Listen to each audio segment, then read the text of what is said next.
Bonjour à tous, je vous propose pour ce nouveau cours d'aquarelle en confinement de nous intéresser au ciel et plus spécifiquement à 4 types de nuages aux formes particulières. Les cirrus, nuages d'altitude, voiles légers dans le ciel. Les stratocumulus, nuages d'altitude moyenne qu'on aperçoit nombreux en formation groupée.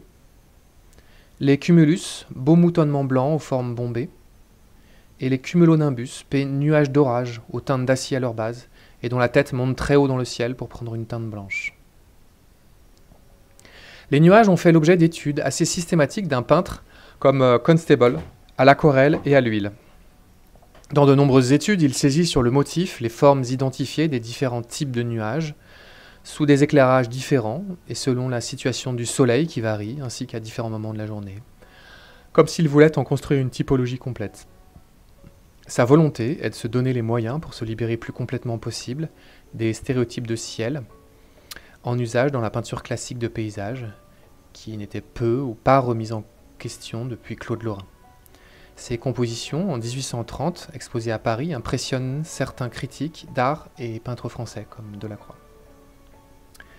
Fox, également, se spécialise dans la légèreté atmosphérique de ses aquarelles et ses représentations de ciel par leurs nuances précises et la science qu'il avait des nuages, parviennent sous son pinceau à nous donner la sensation précise d'une menace météorologique, d'une urgence à s'abriter, ou au contraire, un bonheur d'après la pluie.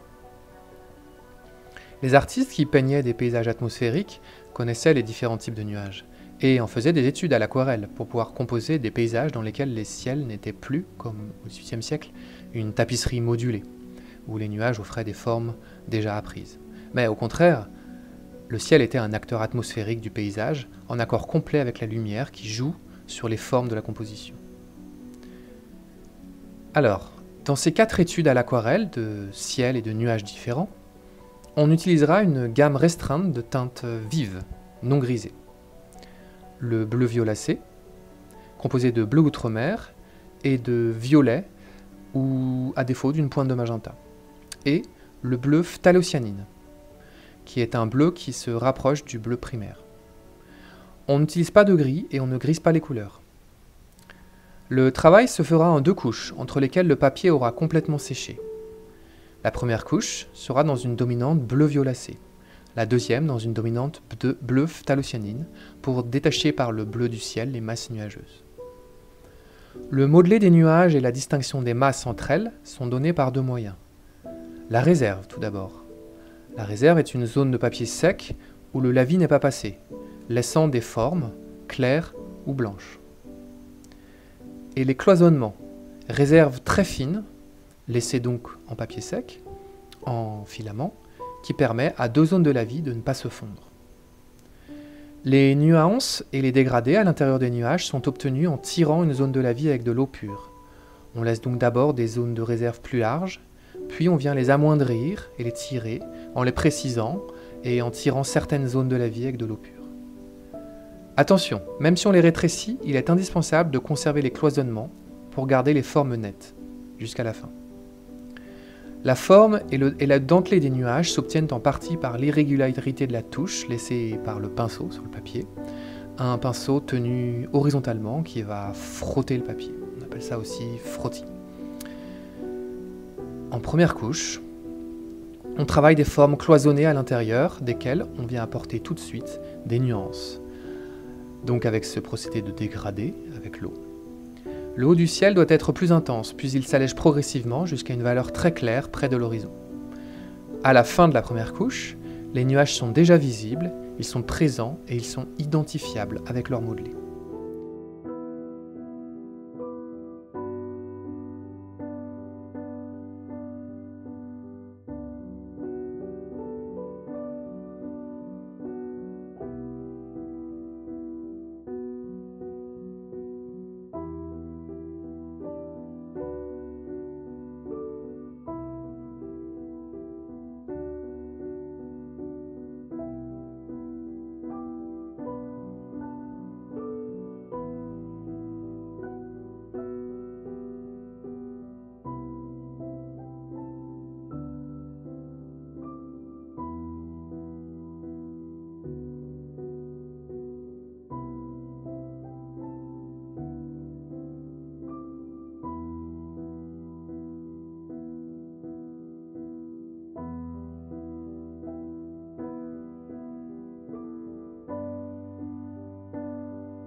La deuxième couche doit intensifier le contraste et affiner le modelé.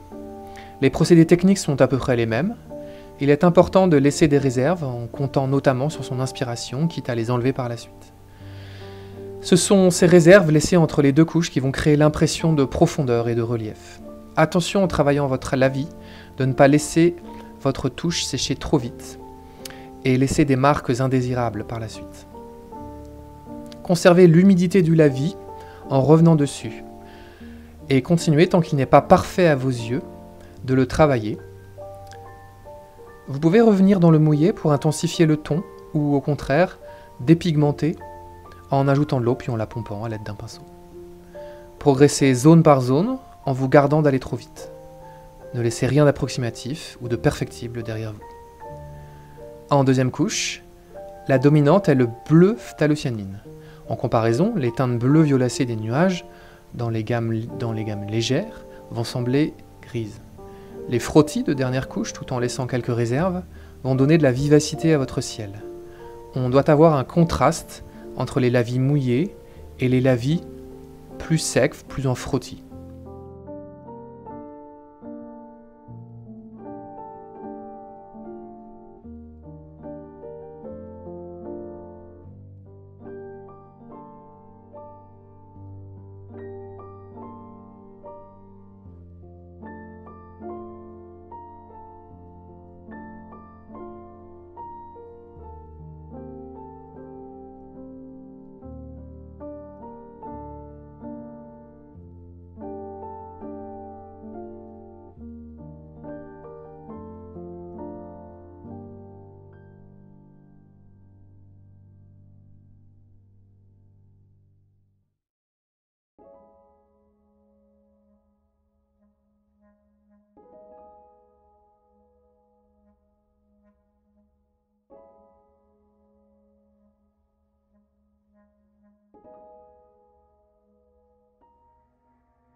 En faisant cette étude de 4 ciels différents, vous vous mettez donc à la suite des grands paysagistes du XIXe siècle, qui ont profondément renouvelé le genre du paysage en le basant sur l'observation personnelle d'une part et sur l'état d'âme d'autre part. C'est notamment par le moyen du ciel que les peintres de la période romantique anglaise, comme Cousins, Turner, Constable, Girtin, ont pu communiquer de la manière la plus abstraite des sentiments personnels, indicibles, reprenant en la renouvelant la métaphore du miroir de l'âme.